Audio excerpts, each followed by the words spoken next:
Welcome back to the American 200 from Rockingham Speedway. The Rock back in 2001, February 25th to be exact, was a very emotional place. It was the race just after Dale Earnhardt Sr. had died at Daytona, and what an emotional day it was for the driver of this race car. Steve Park, driving for DEI, made it to victory lane. And Steve was DEI's first Cup driver, and I know how close he and Dale Sr.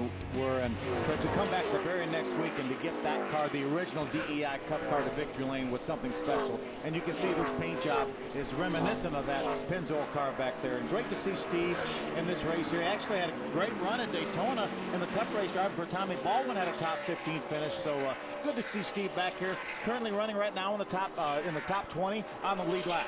You see Steve Park in the K&N Pro Series East races on occasion, so still behind the wheel, and glad that he's here for our season finale in the ARCA Racing Series. Talked about having a pretty good race car for long runs, and that's exactly what we're seeing right now is a long run. After our first caution came out on lap 12, now we have gone green since the restart. Now these drivers are screaming for more tires now, almost 50 laps into this run. Kevin Swindell, remember he had about a 4-second lead when we went away. Now it's been chopped down to a little bit over 1 second by Patrick Shelton. Patrick Shelton reeling in that 6 of Kevin Swindell. Again, Swindell getting into some slower lap traffic now, but there is the 60 of Patrick Shelton, currently second. Again, just over a second behind Swindell as they work their way through traffic. You know, we talked about our 3 championship contenders, Patrick Shelton, Craig Gose, and Tom Hessert, and what breakout seasons for all 3 of them. They've been around. Tom Hessert's been around. Craig Gose ran the full year last year. Patrick a couple years, had that horrible accident at Daytona last year. Oh, spin on the racetrack. Chad Hockenbraugh once again has problems, slides up the racetrack. Let's make sure everybody avoids. We've got a little contact up there near the wall. That was Steve Arpin that came along there. I'm not sure Steve made any contact with the outside wall, but the car that was right with him, I think, did make some contact. A 7 car of Berryhill. We see the 58s of Hockenbraugh stopped just outside of. Here's Rob Jones, the 23 car right there. So Hockenbraugh will try to bring that to pit road once again. Again, he's just outside of the pit road wall. This is going to be in their window. Everybody will come to pit road, I think, and take tires. I think if you don't take tires right now, you're really taking a huge chance. You have to come in, even though it's 10 or 15 laps earlier than you want to put them on. You have to do it, Rick. You just never know when the next caution will come. Take another look at what happened. There we see Sheltra, our championship leader, running second. He sees all this action. He goes up the racetrack to avoid. Watch this now. There's a couple cars make some contact. Steve Arpin came along, did not make any contact. Berryhill in the 7 did get in the outside wall. Looked like he locked the brakes up. There's another. Looked like an engine went on the 58 of Chad Hockenbraugh, and that's why he got into his oil. Again, a couple cars getting into the wall to avoid. Steve Arpin, Frank Kimmel got by without making any contact. Pit road will be open this time, guys. So there will be action picking up on pit road as we see Hockenbraugh able to climb out of the number 58s, and we go trackside to Ray. Just a little bit uneasy for the 6 car, Rick, as he enters the corner. So they're going to make about a ½ pound air pressure adjustment on the right side. This will be a 4-tire and fuel stop here. Obviously very important to keep the engine running. They're going to go gas here, and the right sides are on their way. Now let's go to the other end of pit road and Jim. And Chad McCovey brings the number 1 Mod Space 4 down for Andy Belmont Racing. He's very comfortable with the race car. 4 tires and fuel, no major changes for McCombie, again, who's racing his way through the field. A very strong run. Had he run a full season, he may be into a top 10 point run. Also the 55 of Steve Arpin. 3 rounds on the track bar, the adjustment on Arpin's car, who said he liked the outside, but the car's handle was going away.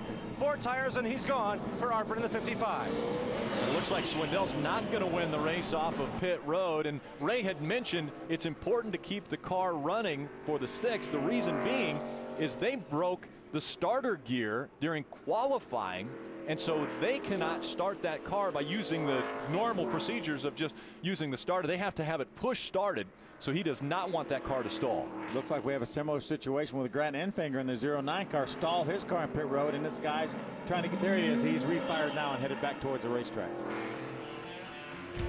So an interesting battle on pit road this time for the American 200. Stay with us. We'll line them all back up here on Speed. Wednesday is vote day live on Speed. 25 NASCAR legends are nominated, but only 5 will be in the second inaugural Hall of Fame class. Find out which one of your favorite NASCAR superstars gets in. The NASCAR Hall of Fame announcement live Wednesday, 3 Eastern, exclusively on Speed. Our Aaron's lucky dog goes to the 76, so that means Jarek Johnson will get a lap back here at the Rock. Stay with us. Welcome back to the American 200 from Rockingham Speedway. Out in front, Steve Arpin makes the move on pit road, and maybe some people are questioning what he did. Well, Billy Venturini, who won this race with Joey Logano and Sean Case, had a similar strategy. They're going to come in, look at him. They jacked the left side up to pack that thing full of fuel. They were just making, looks like they were making sure that the right rear tire was tight. Steve may have been complaining about a bit of a vibration. But right now, the danger is if this race goes long under green with any length of time, then he's going to get lapped on the racetrack. But the good news is, when everybody else has to stay on old tires, he's going to have new tires again. So it's certainly a gamble, but these guys are not in the battle for the championship, not for the win anyway. The championship, Steve Arpin has gone off and run some nationwide races for JR Motorsports, so they're not in that fight for the championship, Jim, but they are certainly in this fight for this race. And Phil, they were talking earlier. Steve and I talked for a while before the race. He said, I've got a great race car. I want to set my own pace and keep my own lap times. I got my own lap times in my head. As the run went on, Phil, you noted it early on, the 55 of Arpin was really concerned about running the top line. He said that's where he got better tire wear. You mentioned Billy Venturini on the box for these guys. He won 2 races here. They want to save this rubber to the end. Last race at Kansas, Arpin told me, he said, I had a car very good, capable of winning, except I knew if we had 5 or 10 laps left in the race at Kansas like last week, we were toast because we picked the wrong gear. These guys are doing a long run here, trying to figure out how long they can keep these tires, but Billy Venturini already regretting. He said, man, if we go down 25, 30 laps from now, we're down a lap, we are toast. So again, already regretting not taking fuel, just making that adjustment, fuel only, no tires and a track bar adjustment for the 55. Yeah, so Steve Arpin looking to try to win this race, but the championship battle continues, and here is how they stand as far as points. Hessert has moved in front of Craig Gose now. He's 30 points behind Sheltra. Sheltra has 45 points over Craig Gose. And Ray, with your championship update. On my end of pit road, Rick, I've got the number 77 of Tom Hessert. They put a half a pound of air pressure in the right front. His car really responding, rolling through the corners great. And guess what? It's always nice when your crew comes through for you. He came in running 7th, went out running 4th. So Hessert right now feeling very, very good. How about the other guys in the chase, Jim? Well, you got Chad, you got Craig Gose, excuse me, as I'm looking down my notes here. Craig Gose came in, he said he was getting a bit loose in the turns. They had a fuel, they did a track bar adjustment, 1.5 rounds down for him, for Craig Gose in his chase. Again, he was talking about the middle of the corners not to his liking in a tight condition. For point leader Patrick Shelter coming into this race, the car was a little loose off, he said. They made a slight tire pressure adjustment and changed 4 Hoosier tires. On the radio, the first comment Patrick Shelter has made since the drop of the green was a, hey bud, thanks, when his buddy Justin Lofton, who's sitting in the grandstand, piped on the radio and said, man, you got the fastest race car here, take care of it. Shelter's first words all day, thanks bud. Patrick Shelter right now is in the driver's seat. Obviously, he's got Steve Arpin in front of him. Steve's on old tires. Patrick Shelter will get by Steve Arpin before they get back around here to complete 1 lap after this restart. And that means 5 bonus points for Patrick Shelter if he can get in front and stay in front. Justin Marks just behind him, but it's Steve Arpin who gets the green flag first. And here comes Shelter looking to the inside early on as they go into turn number 1. Right on by Arpin. Again, Arpin on the older tire. They did not choose to change tires under this most recent pit stop. And now Shelter out in front of this race as well as a championship hunt. Patrick doesn't want to let that 32 get underneath him. Justin Marks, he's got to get to the line here and get those 5 points. 5 bonus points for Sheltra as he crosses the stripe in front of Justin Marks. Tom Hessert running in the 3rd spot. Arpin is 4th, and Chad McCumbee in the 5th position. Now Frank Kimmel moves underneath the 55 of Arpin. There's a battle for the lead side by side. Sheltra up the racetrack just a bit. Here comes Justin Marks. back in the gas early. Now we're seeing 3 wide back behind him. I think right now Steve Arpin and Billy Venturiti both may be saying, man, I wish we had those tires on that car now, but it could play out to his advantage. It has before. A big gamble. If this is a long green flag run, they could fall way behind. Now we're seeing McCumbee trying to get by Tom Hessert. Hessert in the 77, McCumbee in the 1. Hey, Chad McCumbee has a great car. Chad made his way up into the top 5 or right around the top 5 under the green flag run. Now he moves by Tom Hessert into the 3rd position. McCumbee running just a few races this year, actually just missed the first 3 and then has run fairly consistent in the ARCA Racing Series. Another good run by Frank Kimmel. Frank moved up to the 4th position. Now side by side Kevin Swindell moves to the inside of Tom Hessert. Takes that spot away against Swindell, so strong at the beginning of this race after winning the pole and dominating the early stages of the race. Falls back on their adjustments on pit road. We're seeing Craig Ghost in the 81 also trying to make the move forward, but there's the 17 of Chris Buescher moving to the outside of him, and it's good to see Chris Buescher on a mile racetrack. Yeah, Chris Buescher, 2-time winner this year, won both ARCA races at Toledo Speedway. Not old enough to run anything bigger than a mile. He won't turn, I think, 18 years old till maybe later this month.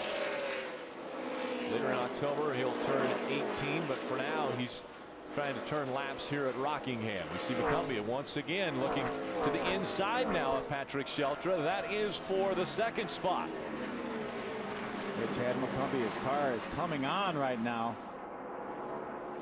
Side by side as they exit turn number 4. Justin Marks now opens up a lead of over a second over the side by side battle for 2nd. And you see that familiar 44 of Frank Kimmel lurking back there in the 4th spot. It's Kevin Swindell, our pole sitter, right behind Frank. Coming on strong. Looks as though Kimmel's going to look to the inside of McCumbee now as we see Swindell go to the outside of the 44. That Patrick 6 car Sheltra has moved away. That 6 car Kevin Swindell so strong early, but remember he had a 4 or 5 second lead that evaporated down to about 1 second before that caution flag came out. And again, the longer we stay green, the more uncomfortable it will be for the 55 of Steve Arpin. He's already dropped back to the 13th spot. If he can just catch his next caution flag before he goes a lap down, he can come in, put tires on. The rest of these guys will be forced to wait to put tires on. Then he's going to be in the driver's seat. So it all depends on how the cautions fall, whether that works or not. This season for the ARCA Racing Series, not too many cautions have fallen.